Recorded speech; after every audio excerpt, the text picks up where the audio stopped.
We started because our kids' code from Trinity College came down, and they ran an initial taster session with us for coding, and then they gave us the resources and material.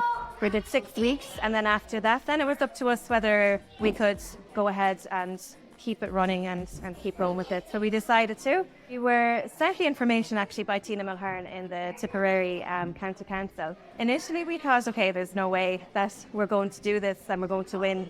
But we kind of said, why not? You know, you have to have that attitude where if you're not in, you can't win.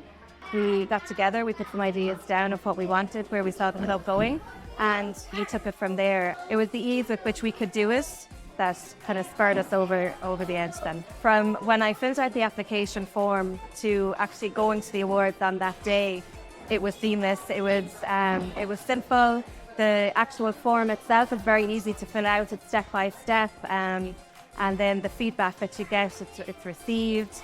You're invited up to the awards. It was a brilliant day. We were well taken care of. And then to actually win it was just the icing on the cake. We've gotten extra kit here in the club. We've also been able to donate kit to our local school, who we have a very close working relationship with, and they've benefited from it. And that's something that came out of the prize money that we won. There's something more important there around the psychology of it all, giving you the confidence then to say, okay, we can keep this club going.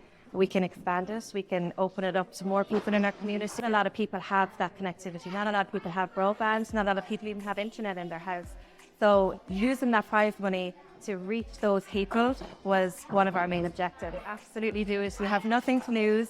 It's not a daunting or an intimidating process at all. It's very straightforward. It's a great day out, and you know the potential that's there is just huge if you're lucky enough to win like we were.